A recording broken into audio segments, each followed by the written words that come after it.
has fueled a powerful success story.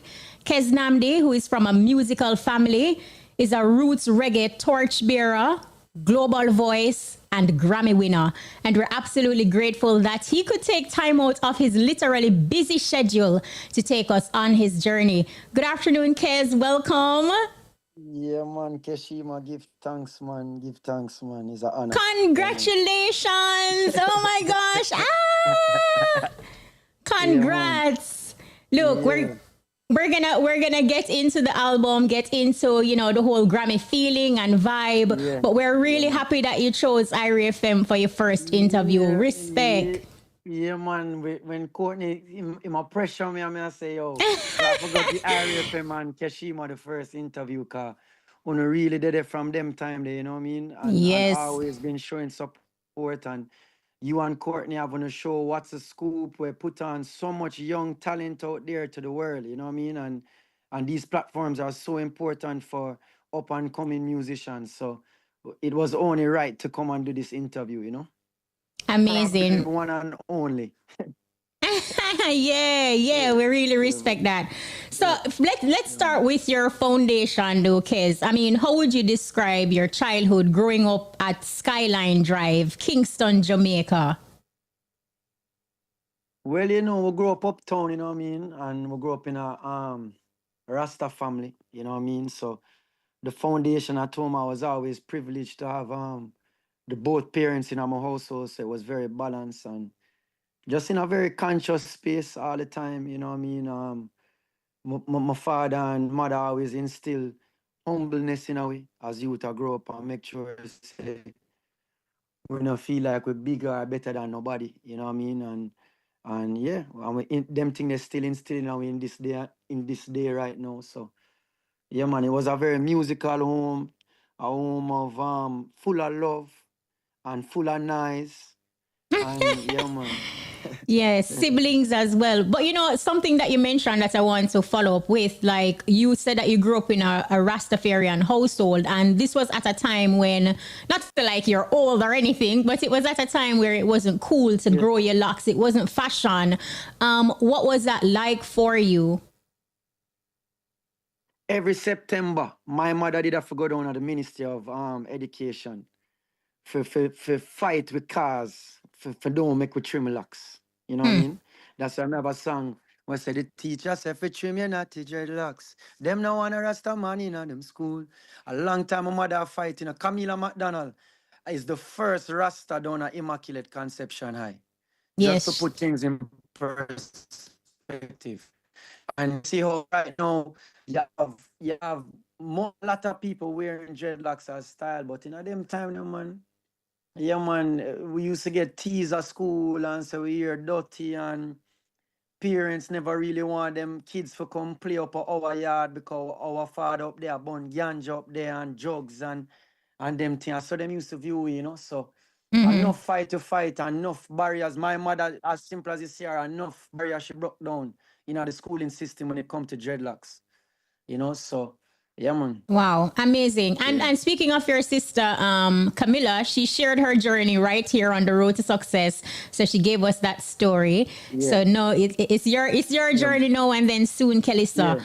But speaking about being a part of a musical family, how did your parents group Chakula actually shape your early relationship with music? Well, as I say, it was a part of it's my family trade, music. Everybody in my family do music, whether them are do it professionally or them just do it as a hobby. That just like how you have a family a lawyer or family a doctor, our trade is music. So most of we can sing, most of we can play an instrument and thing. But it was never, you have to understand, my parents never, it wasn't a career thing for them. It was a message and revolutionary thing for them when it come on to music. So it wasn't like they were ever trying to shape us in a way to become music was just a part of our life because it's good for your spirit and good for your soul and it's a good way for you to express themselves. It was more like that's why they involved music in our life. It wasn't like them was trying to involve music for say, all right, we're gonna get Kelly Sano, we're gonna make her do our scale them, we're gonna no, it was more of a conscious thing. And for me, as I say, I wasn't really the talented one in my family. It was really like Kelly and Camila, because them could sing. Mm-hmm. I never start know for sing till later on in my life. And I for me, you know, my father would have never even allow me to go to studio. My Oh, father, he used to wow. tell me, say, you now go studio until you can play an instrument. And them days, I used to feel like, say, my father fight against me. I say, oh, you know what I mean? But as we become an adult now, we really understand what he was trying to make we know. Say, yo, music is not a joke thing, it's a discipline. And Mm-hmm. you have to do that. And and put the guitar in my hands and teach me my first two chords. I think it was yeah, my first two chords on the guitar, and actually is the guitar teach me how to sing. And Wow. then that kind of changed the whole course, everything. But music wasn't really my thing. And until I was always, when my parents them used to rehearsing at the studio and them thing there, and them have show forward and them thing there. We used to go around the drum set and fumble with it or play the keyboard before the bandsman them come back in and thing. But football was really my thing. I Yeah, was good at football. we're Yeah, going to get to yeah, football.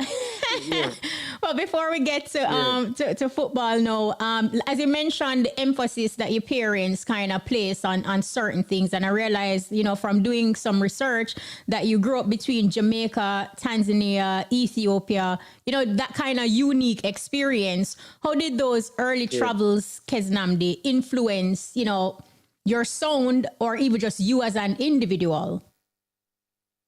Well, as my mother worked for the UN. So at the time, I think I was in second farm at Woolmans. My mother come to me and say we are moved to Tanzania. Them time I don't even know what is Tanzania. Me I say, and we open up the map and she show you, and it's in East, for that all who don't know, Tanzania is in Eastern Africa. And being of Rastafari faith, Africa was a center in our household when it come on to discussion and just spirituality and etc. So it was an exciting move for all of us. I feel like I had a very unique upbringing, being of Rastafari. And then, as you said, we grew up in Jamaica. Then we got to, my first plane flight is to Africa. You know what I mean? Wow. Everybody, most people go America, Miami, and UK. My first flight, we gone to Africa. And yeah, I think it matured me very quickly because you're in spaces and places that you have to adapt, because you're in a place where you don't know the language, you don't know the culture, it's new food, you don't know where you are, there's nothing around you. Imagine you reach a one place, there's Wow. nothing around you, but you know. So I think those things did make our family get a little bit more closer to, because all we had was each other, you know what I mean, until we start but and then I think just being exposed to all of these new things, it was very stimulating as a youth, to be exposed to all of this culture. And then now you're exposed to the richness of African music. So yeah, as you said, and then we lived in Tanzania for 3 years, and then I moved to Ethiopia and I did another 3 years here and graduated in Ethiopia. My graduate. So big up all of the Ethiopian them and Tanzania family. We still keep up with them to this day. Them a big for me for forward over there now and and Wow. come do a thing. But yeah, man. So it was an upbringing where you really shaped and changed the whole course of my life. That's Yeah. that's that's amazing, and like you would have said, it was unique. But here it is, a soccer scholarship brought you to California. Tell Yeah. us about that and what actually made you trade soccer for music, Yeah. football. So the football thing now is that when I have to understand, the whole of my sister them a big top scholar them. So Hmm. most of them get full scholarship for go mommy go Harvard, full scholarship, Camila Stanford scholarship, Kimani, Kelly go Whittier. So all of my sister them and me was the kind of the bad Rebel. fruit of the fire. You know what I mean? Not say rebel, but you know what I mean. We never have the patience to sit down with the book. You know what I mean? So really and truly, football now. St. Mary's, a college of California. The only school who really, did really kind of show any kind of interest, and I think it was a lot to do with the football as well, you know. So, um, basically, um, we went to. So I was really, it was a preliminary interest where they invited me to come out pre-season in the summer for go train with them, and when we train with them, it kind of did seal the deal. So football was really my little escape for sorry, somebody keep calling me. My father call me every minute. You don't Yeah, know me. Daddy, Probably he's probably live.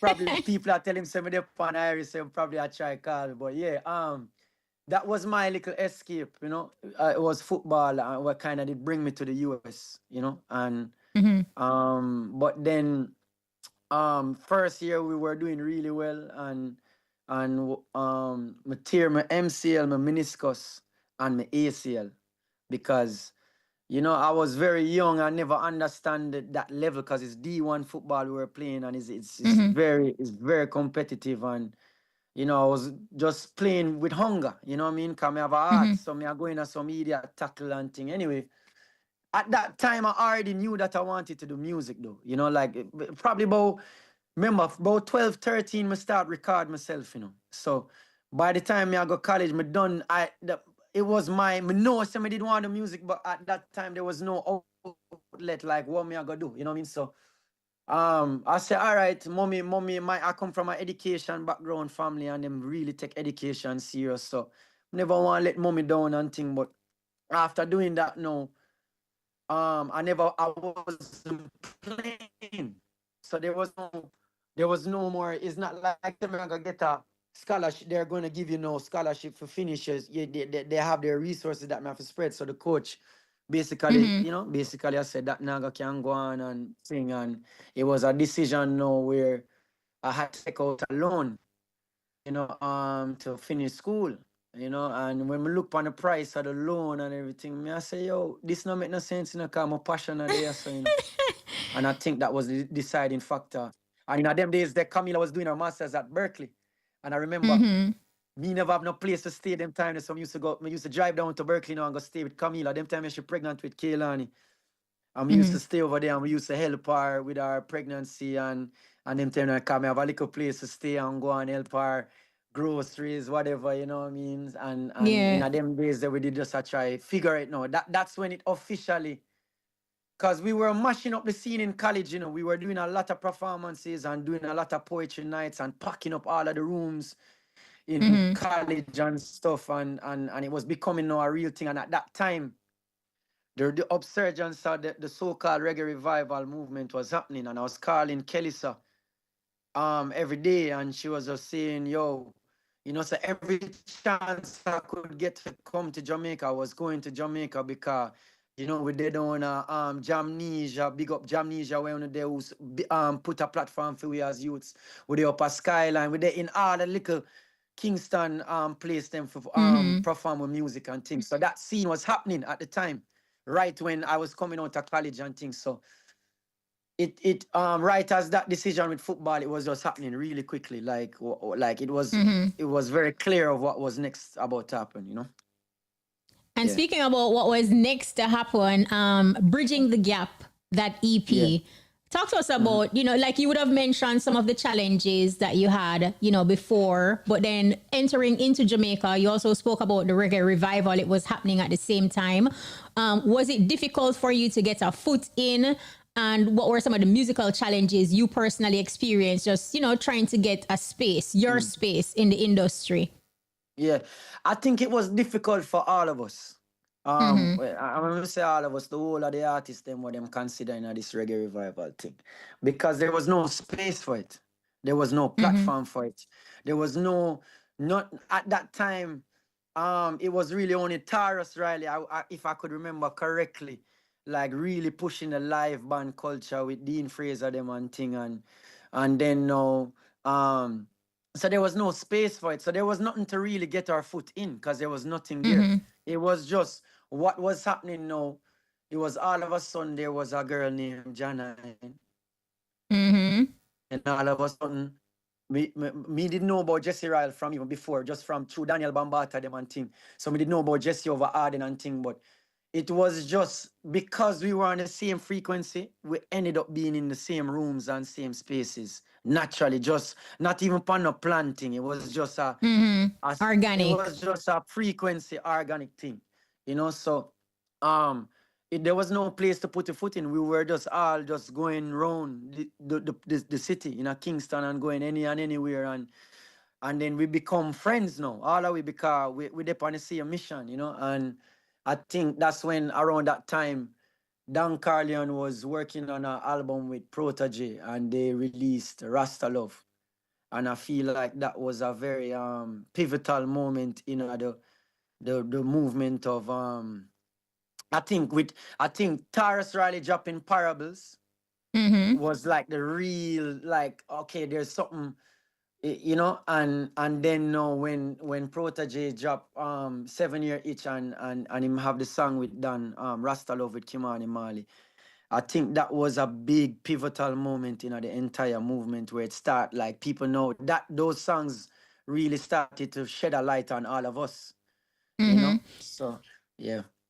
So and that it's important that you tell that story that way, as it relates to the reggae revival and how you became friends, and everybody in that on that mission, kind of like-minded people with the same kind of goal. Do you feel like, or did you rather got the respect or the stamp of approval from the reggae entertainers that were before you? And if not, why do you think it didn't go that way? For example, like, the Highway and the Fantan Moja, that crop of reggae entertainers. Yeah, I feel like say them did respect me. I just feel like it was still fresh. You know what I mean? It was new. You know what I mean? So Yeah. there was nothing to really say. It's not like these are just some young you. Yeah, everybody have to remember, this reggae revival thing where everybody are talk about, is something where happened many times before this, This is not the first time it happened, You had a whole reggae revival in a Bob Marley days, where it was a revival of consciousness at the forefront, where there's always a generation, every generation, there's going to always be there's going to be another reggae revival after we too. Because there's always going to be a moment. Remember, say life is a cycle, The moon go up and the sun then come up, So this whole reggae revival thing, is a thing that happened many times before. When you have Buju Banton and all of them, then and then Sizzla Kalonji, them Capeton, the names them what you just call Highway, and so them did always show love, man. More, I don't even think say we lucky as reggae revival artists, as them say. Cause I feel like overall we get way much love than anybody. Not because them say we are good youth. What we are do wrong? All we there do a spread positive. You for 8 that, and we make good music, and we are trying to bring the culture forward.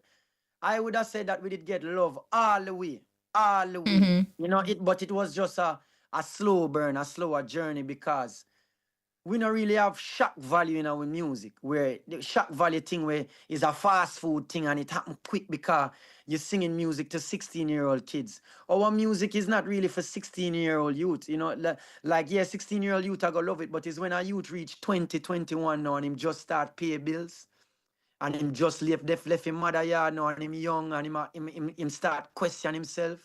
Him start to search a little deeper now beyond where radio give them, or beyond where so now them can search for them own self.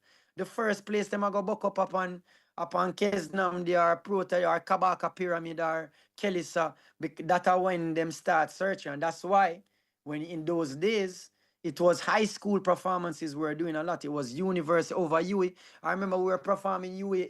Remember Wednesday, Thursday, Friday, Saturday, Sunday me have show over UE. You know what I mean? Because the youths them also reaching a time of a quest of a inner journey. And when you start to go, every human being go up on a inner journey. And when them start to go up on an inner journey, the music have to find a music where I go them can relate to. And can relate to. So go back to the question. I think that Sizzla Kalonji was one of them. All of the names in what you call always show genuine support to our movement and the movement, because they are a part of the movement and they were once us too. So them know what we are got you. Yeah. Yeah, well said. And just to continue on something that you mentioned, because when we look at even your music and what you put out there, songs like "Champion," "Victory," featuring Chronics, and "Gideon" with your sister Kelissa, you always put out music that carry strong, conscious reggae type of vibe to the space. But in the industry, it often rewards sometimes trends over truth. Have you ever had a moment where Mhm. on your personal journey, irrespective of the reggae revival, have you ever felt like pressured to say perhaps dilute your message to stay relevant or to attain that commercial success? No, sir, never. Never it ever question me. If make me feel. Because you have to remember, you see me, as me say, I'm a privilege, because I grew up with the parents whom I have. So Chakula and Goldilocks, big up if we not listen this. Them man ya set the foundation for we for make we know say music is not a joke thing. You have to remember, when people listen to your music, them become your melody, they become your words, then become the rhyme scheme what you're saying. So it's not that is something where you never want to play with the consciousness of people. Yeah, it's not a thing for play with. Karma is a real thing, So never ever. It was more like energy of maybe sometimes you have a little doubt in yourself, where it's just like Jano star, like, oh, this not really depend the stage or the place where you'd want it to be or thing, but it never crossed my mind or never, because you see music, we not do music for money, Keshima. You see me, if we did do music for money, moon there right here now I talk to you upon the phone, because we wouldn't have no money. You see me I say? Because it for the another journey is becoming an artist, especially having a conscious message, you're already at a disadvantage already when it come on to the platforms that are out there for this kind of music. They don't Babylon don't like showcase them kind of music here. So you're already at a disadvantage. But music we do music our life is not something where even if we never get that Grammy or we never get no recognition, I would still be creating music. And that's why we shift our focus now, where it wasn't about um trying to become the forefront runner, the man who is the artist. It was never the focus or shift now is that there is a demand for this. There is a Yeah. people that want to hear good music. And there is a demand for it. It's just that these people are not loud people. So let's build a community step by step, one by one. And that is now. And then also I felt like being around Protege, Chronics, John Nine, Jesse Royal, Kabaka Pyramid, Micah Shemaya, the whole Baby Rock, Kabaka Pyramid, Corafire, the whole of them named it. You know what I mean? I think it was also it gave me more confidence. You know what I mean? Because it's no, you're not just yourself. No, you're amongst a lot of great artists doing great things in their own respect. So I feel like being in that kind of community also, every time I doubted my situation, being around that kind of crowd, it always was a reminder that, yo, I'm not Keep alone in this, pushing. you know what I mean? And there's a lot of youth too who have the same vision. We just have to keep the fight going on, you know what I mean? Yeah. Yeah. City Lock remix, it brought Tory Lanez and a Vibes Cartel on one track with a KEZNAMDI. What did you want that record to represent Yes. musically and culturally? Well, my first project was called Bridging the Gap, and I feel like one of my superpower them is that I can bring worlds together just by the upbringing when we talk about being a global human citizen, literally, not just Yes. spiritually, but literally, and also being in the US, also being of mixed race and being a Jamaican out of many one people, I felt like I always was in a situation where I was the only person that had this kind of unique situation in any space that I was in. So with the idea of no city lock, no, that was that situation to bring the space culturally together and bridge the gap there and bridge it across globally, you know what I mean? So having Tory Lanez on that record was recorded long time ago with before even Tory Lanez became who he was. You know what I mean? And I remember releasing that song that was in that right before COVID happened because we were starting to roll out for Bloodline, my first album. And me reach out, big up to the whole Vibes Cartel team. You know, they always showed love, always just was a resource to I and I, you Mm-hmm. know what I mean? With any question, big up TJ, anyway, the man, they always was just a resource. If we had any questions, if we needed help with anything, the Vibes Cartel team always showed KEZNAMDI love and respect beyond the scenes. And even was able to bless me with a song, you know what I mean, and the energy musically. So big up the Vibes Cartel team anyway. Where on there, una always show I and I love and love and honor for that. Yeah, yeah, Now, man. as an independent artist, KEZNAMDI, Yeah, you won the Grammy for Blood and Fire. What went yeah. through your mind when you hear your name was announced? Boy, yo, so much things happened that day, there, man. Where it was just like it was a little bit profound, certain things, certain a little dream what certain people are getting and are revealed to me and thing. And I will be real, Keshima, when I see the nominations, I wasn't really thinking too much. It was already a win for me to be nominated because everybody on that list has a massive company behind them. You know what I mean? Whether, Easy Star, big up Easy Star, who was behind Jesse Royal and Mortimer's project, who is a big company releasing a lot of massive reggae songs. Big up Ineffable, who is the front runner of things in the US right now, where they were dealing with Lila Ike and indignation behind Lila Ike project. Vibes Cartel is also independent, but he's also a Mhm. massive force behind him. He's a global, like he's a label in Name. himself, just him alone. Yeah. Mm-hmm. So when list, it was just like for me, it was no chance. There's just no way. I'm glad I'm nominated, and as I said, my project is up on TuneCore.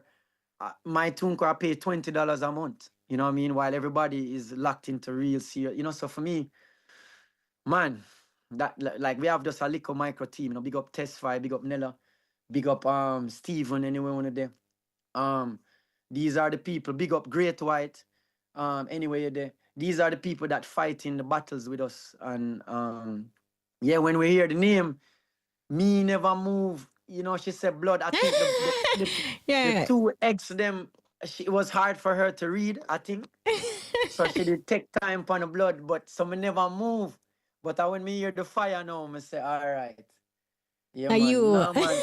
It was Kashima, me, I tell you, man. Like, me never experienced that before. I will be real with you. Me as a youth, me never really look for the clout from the industry. I Yes. always was on the outside, the black sheep when it come on to industry stuff. So I never really look on them thing there. You know what I mean? I don't like to get caught up in them things. So I really underestimated the power of the Grammys. Like, I was like, yeah, the Grammys, big award, give thanks, boom, boom, boom, Yeah. boom. And On thing, that and note, Kez, we're going to pick up. We all have to break right, for Cash Spot, which is a big award. all right, all So right. stick and stay. Don't go Good anywhere. much, When we much. come back, we return with Road to Success, the journey. Oxymaster make everything cleaner. The time by Oxymaster, the stain blaster, is... It is now 12:59. We are standing by, so listen up. Your top draw dollars, pick 2, pick 3, pick 4, hot pick, and Cash Spot lunchtime draws up next. Yeah. This is not a you I say. Iowa FM is roots rock reggae. Hear this. And all them other liquid stations, what me say? A straight reggae. You hear that? Reggae. Welcome to the official live drawing of the Supreme Ventures Lottery Games. This could be your lucky day. Get your tickets out and let the games begin. Good afternoon to you. It is a Thursday, February 5, 2026. I am Taiba and welcome to our 1 p.m. live game draw. Before we begin, here's a quick look at the mid-morning winning numbers. All our games, they're being supervised by the Betting, Gaming and Lotteries Commission and observed by the independent auditing firm PwC. Let's put some money in your top draw for $400,000. Here now are your winning top draw numbers. Good luck. And your first number coming down is lucky number 5. Next up, we have a 10. Know your third winning top draw number for this afternoon. 19. Right after 19, we have the number 11. Just in case you have plans for the jackpot, you need 16. So now, let's pick a play with our dollars game. I hope you're feeling lucky. The winning numbers are coming your way. Let's start dollars off with a 27. Next up, we have lucky number 7. Your third number coming down is a 3. Right after 3, what will it be? 29. Next up in our dollars game for this afternoon is 36, and that's followed by the number 35. Coming down slowly but surely, we have 17. What's next? 21. Right after 21, we have an 8, and coming down next, let's count up to 9. Next in line, we have 26, and let's wrap things up with the number 31. So now for some easy winnings with our Pick 2 game. The winning numbers are coming right up. First up, that's 21, your second Pick 2 number. 33, once again, 21 and 33 are your winning Pick 2 numbers. Up next, you can play 3 ways. That's, of course, our Pick 3 game. Let's go! And first up, 0, your second Pick 3 number. 7 and your third and final number 4. Once again, 0, 7 and 4 are your winning Pick 3 numbers. It's time to turn up your winnings. Get ready for Pick 4. And first up, that's a 1, your second Pick 4 number. 5, your third number coming up. 4 and your fourth and final number 1. Once more, your winning Pick 4 numbers are 1, 5, 4, and 1. It is for win. What do you say we heat things up with Hot Pick? Let's go. This afternoon's winning Hot Pick number is 10. Congratulations to all our Hot Pick winners. Again, your winning number is 10. We know you live to play it, but can you win it? Get ready to be a big cash pot winner, and let's see what your winning number will be. This afternoon's winning cash pot number is 28, and the lucky mark is foul.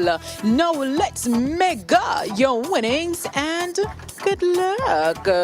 What will it be for this afternoon? The mega ball has been selected, and no, it's time for the monster winning. So good luck once more. What will it be? The monster ball has been selected. Let's take a look at the winning numbers, and of course, congratulations to everyone who won. Come back at 3 p.m. with Timon for more games you love to play.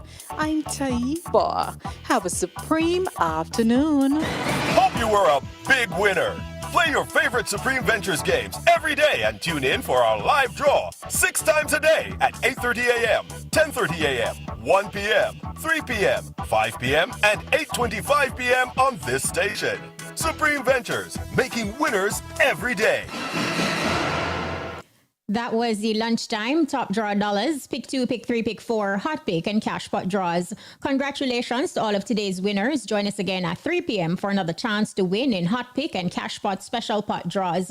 If you're just joining us, we are on the road to success and we're journeying with none other than Grammy star KEZNAMDI. Kez, before Cashpot, you were in the process of just, reliving that moment when you won the Grammy Award. Yeah. Yeah, man. Yeah, man, it was a joy, man. When them call my name, it's just like, yo, I couldn't believe it, and, me I walk on the stage. When me reach the stairs, me realize I forgot to say something now, because me never really have nothing You're to say. So lying. no, me not lying, me I walk through the car, me just a celebrate and things. When me reach the stairs, now me I say, or else, me I forgot to say something, Or when me look out, me I see Kaylani, me I see David, me start get nervous now, because pure star me I see in front of me, and me I say, yo, me don't even remember what me say. Me just say whatever forward from my mind, and me just talk it truth from my heart. But when we go beyond the stage now, side stage now, when we come off of the stage, it was just the whole team. I got crazy. And you have to remember, this is being televised. And we're in a Yeah. small little space when we come off the stage, and it's like about 10 away. Because them don't tell we say, you're not allowed to have people on the stage, like it's just you and press. So when them see the whole away, I come on, all of my, because we did take up the whole row, so nobody not even business, them just a push past security and I go up on the stage and can't stop them. So when we go side stage, it's being televised, it's being recorded. So it's like everybody has a, and we just a bus be a blank, everybody I take out them firearm and a bus be a blank. Yeah, And them we just saw low now. Them that. couldn't stop we, and I think at that time to the whole of the family they dip on Zoom. Because they were watching the thing together on Zoom, and I say everybody a ball and thing, and it me get little emotional, cause yo, for make your people proud, man, and the nation proud. My gosh, man, me can't. There's no, the highest act that a human being can do is inspire somebody else, and I feel Yes. like we did that as a team, and that is why we're here doing what we're doing, and just all of the little people them we just support, even if it's just an Instagram post, them feel so good within themselves, say.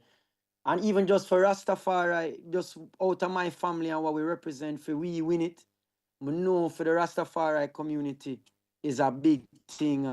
And even just for the grassroots movement and all the little artists, them were a part of the crew who it hard, it's a hard uphill climb. So winning that, I think we just made so much people proud, and Jamaica know what time it is, and it's great to finally just be on the front paper now, finally after all these years, about 10 odd years we at this, and now do it for clout, Keshima, and we We know, never sell out, man.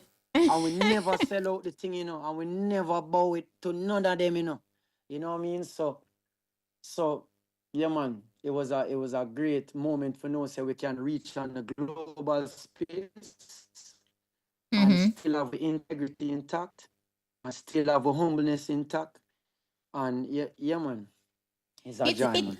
it's crazy that you said it wasn't a speech that was planned, because I felt like your speech was so profound. You used the opportunity to say reggae music. You defined it. It stands for truths and rights, African liberation. Then you go on to say you are representing dancehall and reggae music. Just that level of unity. So it's just amazing that that wasn't a planned speech. Boy, as me tell you, say, me feel like me did blackout when me define. Me no know, it's like a different thing I talk out on. I wasn't even me talking. Me I gotta be real with you. Me no remember. It's not until all of the energy died down now, me go watch back and me I say, cause me did have more people when me did want big up, you know what I mean? Me did want big up more Mm-hmm. people as a part, but me couldn't even remember nothing, cause me genuinely never think say we would have been on that stage just because of the dynamic of how the Grammys work, you know what I mean? And how, it's you have to be really a part of the community, and all of these labels before me are very involved in the academy, So So, this is my so first nomination, my as an first nomination. independent Most people, artist. yeah, yeah, yeah. What I wanted to ask you though, Kez, was You said that you kind of had doubts based on how the Grammys stayed. Like you didn't feel like, it could have been your award. The fact that you have won as an independent artist, does that change your perception of the Recording Academy?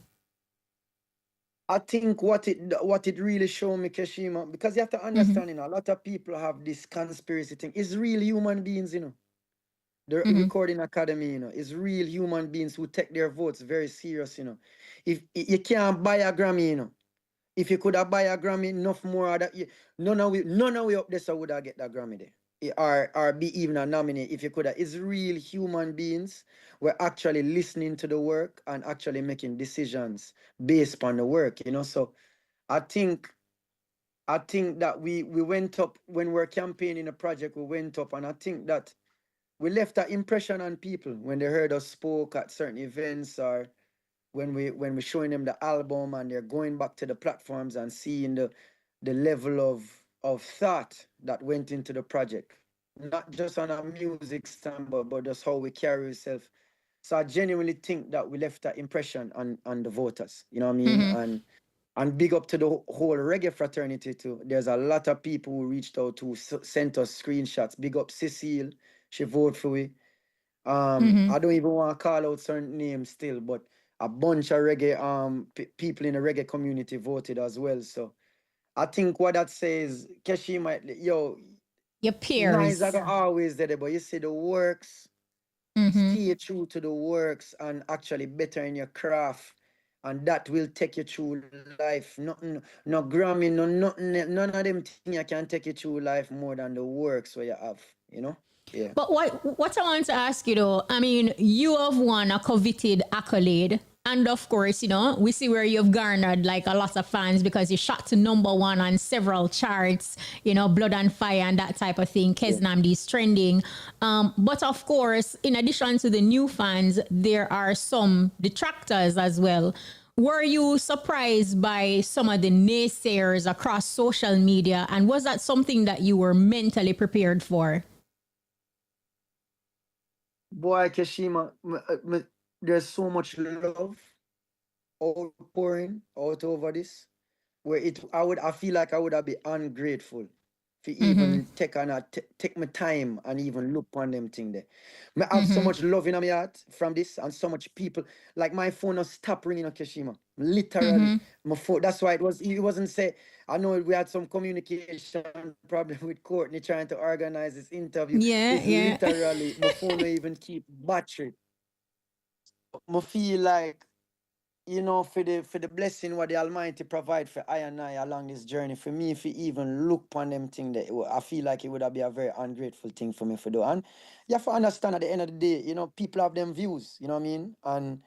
And how them see it. I feel like if anybody was to actually take a look deeper than just what they wanted, I think most of them, what the naysayers, I say, would also appreciate the works and the contribution that we make to this thing you call reggae music. And yeah, we have to understand it's not a local thing. This is a global thing, So locally, it may be some of them might be right or whatever, but we are representing Jamaica. I'm an ambassador of Jamaica, on the global space, bringing the highest level and standard of music for showcase with culture and Jamaica, this beautiful island. You know what I mean? And we contribute so much things to this world space, from music to culture to revolutionaries to activists. You know what I mean? From Bob Marley to Marcus Garvey. So for me, that's what we represented on the global space. And we're getting so much love from our peers and thing where we don't even see them thing there, honestly. Like, and to be honest, there's so much traffic on social media. I can't even see it. Even if I wanted to sit down and go through all the comments, and it's hard to see everything because it's so much coming in every minute, every hour. So yeah, it's hard to Yeah. Now let's talk blind about to the them thing they Keshima. Me a man.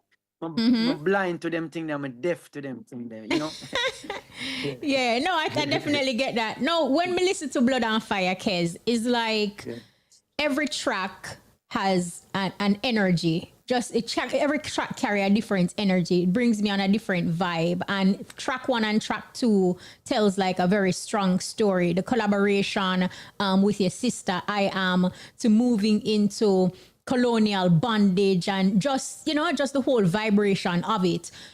Talk to us a little bit about, the creation process and how long did it take you to compile Blood and Fire? Um, I've been writing this album my whole life, Keshima. I'm gonna be real with you, Like some of these songs, like even I Am, that song is like 8 years old, Me and Kelly made that in one little bedroom, like the beginning of it, and just the percussions and the guitars.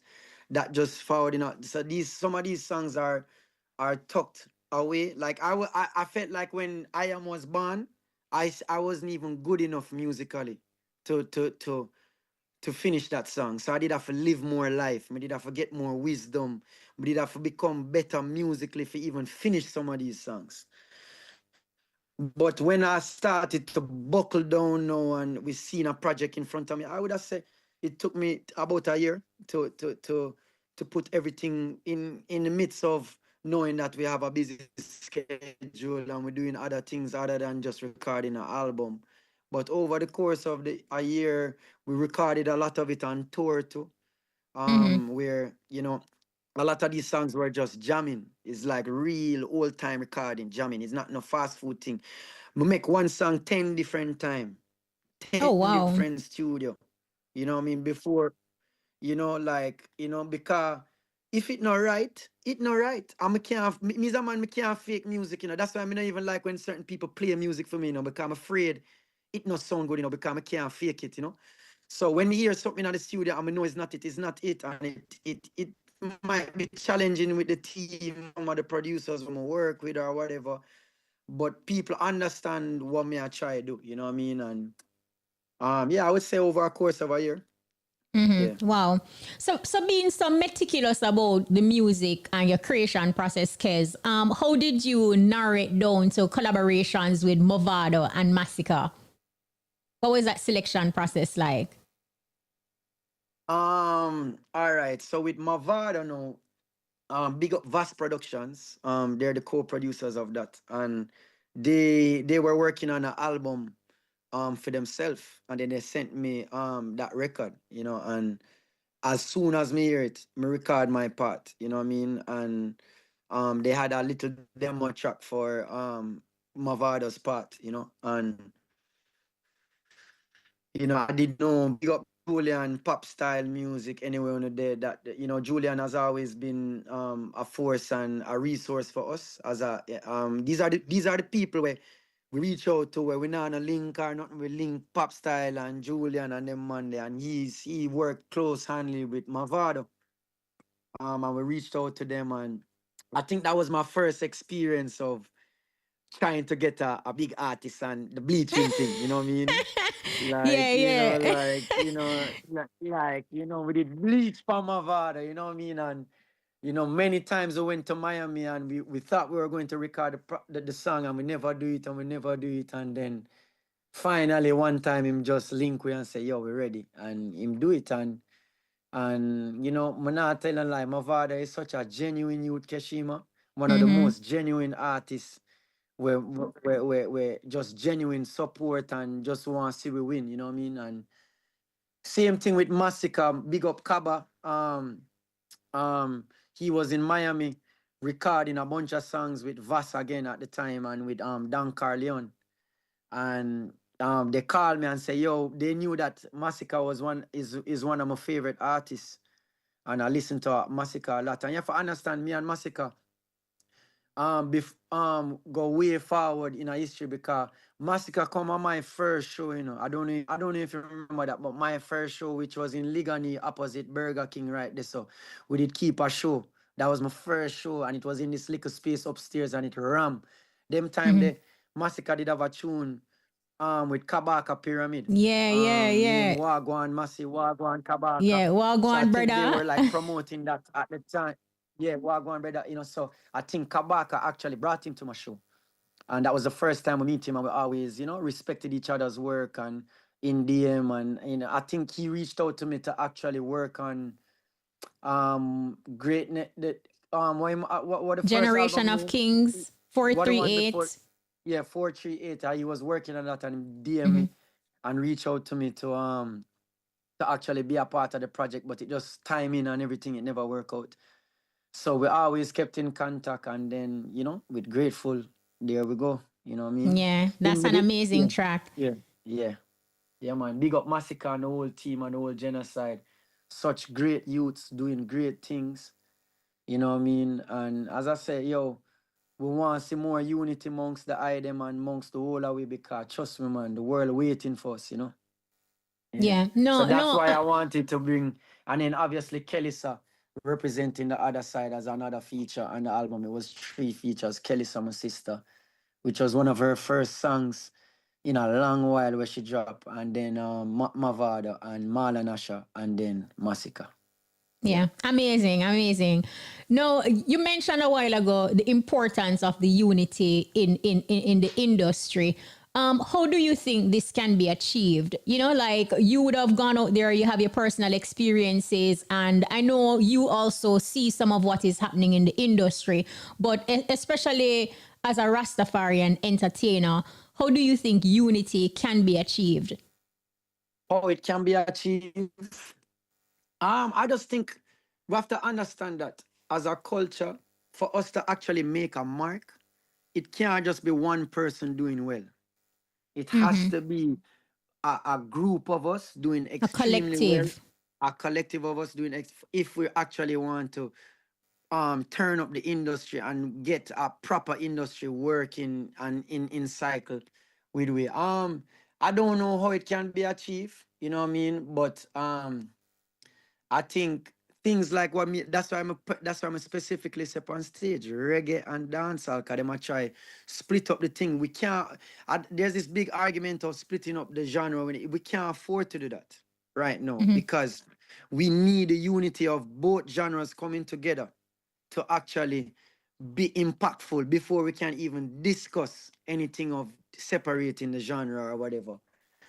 But You but but you know but you what know I why mean? So people why some people call for the separation though, because they're thinking that when reggae and dancehall is in one category, for example, like how the Grammys have it, some people are of the notion that the two are different, so why not have separate categories for them? let me tell you why. Because in most categories, right, in these kind of things, you have 500 or 800 entries, right? This year we only had 77 entries. So if we was to split this up right now, they would probably delete the whole category. You know what I mean? So, and logistically, it doesn't make sense because we only have 77 entries. While we're on the cusp of more losing the category than actually keeping it, because there's such little entries when it comes on to getting considered for a project. So that should give people a little bit perspective. So But more entertainers then need to submit like their projects, providing it is within the Grammy eligibility period. yes, Keshima, it's not just about the technicality of it, but I feel like we need to approach from a more project-based situation. I feel like dancehall has always been a space where it's flooded with music, which is great. I'm not saying for not do that, but I feel like we need to take creating projects a little bit more seriously and putting together a body of work and not just a bunch of singles, a story and a narrative of a project. I feel like um the more we do that and the more we center our focus around bodies of work on the global space, we're going to see a lot more eyes on us, because that's how the global world receives music. They want it a part of for me to go. Festivals would not want to book me if the first thing them ask me is that if I have an album or a project. So it's very crucial that we step in with bodies of work and not just throwing out singles every. Not saying that it's throwing out singles. That's not a problem, but it needs to be a part of a bigger narrative and a body of work where people can listen from track 1 to track 12 without skipping and practicing how to put that together. I feel like if we do that more as as a culture, the thing, that argument of boy, we need it will change very quickly, you know? Yeah. Now, Coffee, Kabaka Pyramid, and now you, KEZNAMDI, all Grammy winners representing a new generation of reggae artists. What do you think, sets this era apart from those who came before? As I said before, this is not the first time the reggae revival happened. So what is just our time, and you have to understand, them say Jackal and the youth for their strong. The reason why we say that now is because we're at a place in our life where we're old enough to capture the wisdom, but we're still young enough to talk to a little youth. You know what I mean? So we're very when we're in our peak of our lives where we're very relatable to a wide audience. You know what I mean? So this lineup of nominees was a crucial one, very iconic. Like Vibes Cartel, big up Martima, big up Jesse Royal, and big up Leela Ike. Representing. When we step out there, you want to see when we see Leela over so, I see Martima over so, and I see Jesse. This is such a proud moment for no say. These are my actual peers that I was freestyling with at Jamnesia when I just two people out there look around me and know all of us are here. And I think that is a turning point for our generation, for sure. Say, we are stand up too, and we are do a part, and we have do the work too, and we are play a part, and be a part of the narrative, and we're contributing to the culture. You know what I mean? So not in a conscious way too. Cause all of those artists we call positive, and then you have Vibes Cartel, who is just, what a man, like, we can't just look at what him achieving in a global space. Like, him literally lift up reggae and dancehall in him own self and pick it up for the whole of it, where we can think bigger and we can see a longer journey out there, So I think this is a huge turning point for Jamaican music again to be on the map in on a global space again, even like how we've always been, And as you mentioned, yeah, go ahead. I was gonna say, as you mentioned, all those nominees, like I see on social media where you got the congratulations from your peers. There was also a conversation where people felt like Vibes Cartel should have posted KEZNAMDI because not have a song together. But I also hear how you speak about him. But for persons who think that he should have done that, what do you think? Social media, you can't follow social media. His team immediately reached out and Yes. and just say, congratulations, youth. Love what you do and keep you always. You make me proud. This is his team reaching out. So as I said, people, you can't follow social media. These are these people reach out, you know what I mean, to you. And as I say, if you follow all of them comment there, you're going to run in on one dead end road, and you're going to end up start fight you on yourself. You know what I mean? So, as I said, him team reach out, and that to me, bigger than social media, forget a direct call from the king of dancehall himself. It was an honor to even receive that call, you know what I mean, from his team, So big up Cartel and big up TJ, anyone they want to respect large, and we love one another and keep, and we wish you much more success along the way. For all of the nominees, Leela Ike and our team, Protege, we love what you do with Leela, like, it's so commendable. To see how Prota and Leela roll is so is just, we just love how them roll. Like Protege did upon the red carpet, and him did it right the same. Now make something, now make nothing miss for Leela, you know what I mean?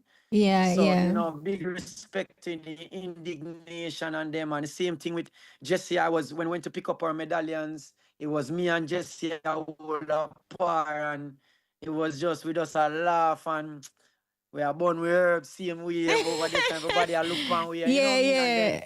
Martima, we went to his vinyl signing before the Grammys to give him support, and we go buy my vinyl from Martima and get my personal signature from Martima, and he had a whole line of people out there signing autographs and talking about his journey, and it's just like it is literally mind-blowing. Like, damn, it can't believe this is happening for everybody at this pace, So yeah, man. Wow. Big up to all of the Amazing. team there, man.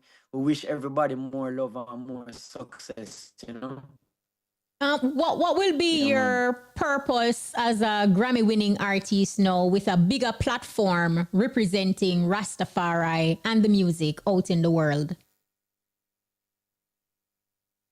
Yeah, I think that I have a non-profit. What the name of it is called More Than a Melody, and the story behind that is just like, you see, the kind of music where we sing, Keshima, is a Mm-hmm. service-based music. You can't just sing.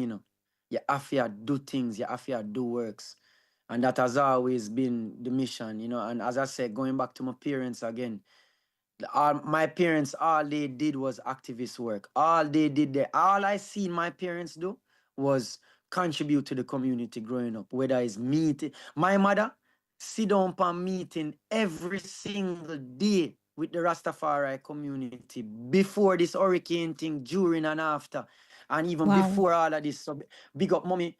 We're fighting a lot of battles with the Rastafari Mansions organization, which is where we're trying to rebuild and rebuild all the centers around Jamaica and raising awareness about that. So we have a lot of work to do with that. And then also big up Jabem, who is the Jamaican Beach Association, to Mm-hmm. fight where I just became the ambassador, the official ambassador for that Oh, cause. amazing. And so we're going to be doing a lot of stuff in regards to raise awareness about fighting against imperialism as a third world country, Mm-hmm. and making sure that we The we, we beaches are get what free is and due. accessible. Yeah, and just the mindset, man, the colonial Mm-hmm. mindset, trying to erase that. So for we, the only thing we can do with this Grammy is provide more service. And as Wow. I say, it's not, the music is fun and everything, and at the end of River Jordan, there's somebody speaking who is my father and Chakula, and I'm basically, that says everything all in the interlude, where I say, what we are gonna do? Just sit down and burn ganja and make music. Mm-hmm. That is what we didn't know. We Rastafari is a cause, and we have a mission to really connect the dots of people on a conscious level. You know what I mean? So that is the forefront, where and will always be, and we're always a part of those conversations, and participating in anything that we can do to contribute on all these levels. We still have every year we do things, we're back to school thing, and it's only going to be bigger for this year. So big up the whole of the youth them, big up the whole of Skyline, big up the whole of Burrell River, Hillfoot, Augustown, the whole of Uptown of Philly, our place that. So when you go up a Uptown, them area there, when you call KEZNAMDI there, you mention Chakula and Goldilocks, or you mention Skyline levels, them know what is our family and what we do for the community around this. So big up the whole of the area. We have enough works to do, and yeah, man. Yeah, amazing. Now, Kez, for a young upcoming artist right now, reggae artist who is listening and they're on their road to success, what advice can you give to them? I get this question a lot and it don't change. Mm-hmm. One of my mantras that I live by in the past 2 years is really to not skip any steps. I remember early out in my journey, I always wanted the big feature, or trying to get on Sunfest when it's not my time, or trying to get on all of these things. And I feel like the best thing you can do is have tunnel vision and don't skip any steps. Master every step. If only 20 people can come on your show, make sure 20 people there and it's sold out. You know what I mean? Then we skip to 100 people. Then we go up. Don't try skip the line. Join the line, tunnel vision, and don't skip any steps. And have your discipline and your work, and I think that is the main thing, because most artists they don't get through the part of being unheard and unseen. Unheard and unseen, it brings a lot of anxiety, especially if you've been doing it for a long time. Imagine you're 7 years in. Imagine I am 10 years in, I'm just I get my Grammy. People just Mm-hmm. know about KEZNAMDI. I would have said the world just know about KEZNAMDI. That's why there's this big debate online where, Mm-hmm. who is this? Who is KEZNAMDI? Then you have all the people where you talk about the man, been at the work and bigger put in, just do your research. The work is there.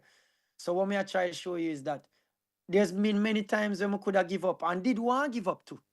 You know what I mean? Enough time I say, boy, I don't know if I'm gonna just do my music for this my little self. Me nah bother try push up my music and push up myself. Enough time I go in at them little realms there and see it, look where we there now. So it's not about just don't skip any step. That would be my advice. Just yeah, do the work. Tunnel vision.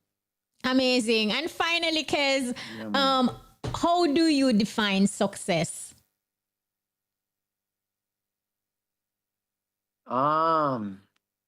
As I said, I define it by how much people you can impact. That would be how I define it. That is how I would define it. How the magnitude of people you can impact is how I gauge my success. Wow. Yeah. KEZNAMDI, this was absolutely amazing. Thank you so much. Lots of messages coming through for you. The people must say, nice interview. Look here, Kish, big up a Grammy winner, you know. One KEZNAMDI. Congratulations. Yes, man. Love. Big up the whole chat, you know what I mean? The chat always a chat, you know, so we big up the chat. See you, man. Them always a chat for real. But the album is absolutely brilliant. Continue doing it, and we're expecting greater things from KEZNAMDI. Forever grateful, you know. You say it. Yes, man. Yeah, man. Give her thanks. And Keshimas, again, I just want to send my love to you and the whole IRFM team. They've been a huge component in getting the message out for me and just genuine. Big up to all of the DJs on IRFM where put the young youth them on a platform. And that's very important to keep the thing going. We have to showcase what's next so we can keep going. And IRFM has always been that platform that do that. And Keshima, we see the works. You need to do a road to something. Somebody need for an interview. You know. Oh, to the road to gosh. success, you know. So The spotlight.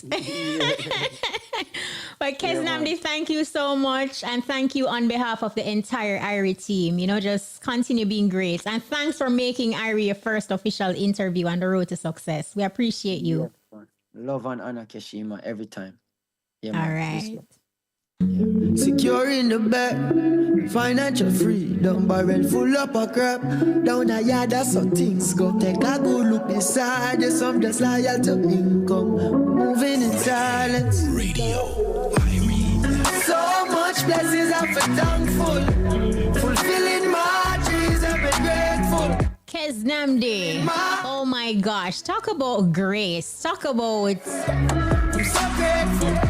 higher road, right? Absolutely amazing, so deserving. Big up to KEZNAMDI, big up to his family, especially his parents. You hear him speak about his parents a great deal during this conversation and the amazing foundation that they set for all their children. Pray to God. Not true. It could have been partner in an earth or in a demand. This song is on the album. The Grammy-winning album is titled Forever Grateful. It is KEZNAMDI featuring Massacre. Secure in the bed, financial freedom, barrel full up of crap. Down a yard, that's how things go. Take a good look inside you, some just loyal to income. Moving in silence. So much blessings I'm for thankful. Fulfilling my dreams, I've been grateful. Fulfilling my needs, I'm grateful. I'm so grateful. I'm so grateful. The harder it gets, it will change you. And the higher you get, they will hate you. Time gets so dread, it will break you. I'm so grateful. So grateful. In a life when it get hard, 10 toes down, shoulder broad. Drop on my knees and pray to God. It could have been worse, it could have been bad. Not in an earth or in a demand, not chat to no nurse.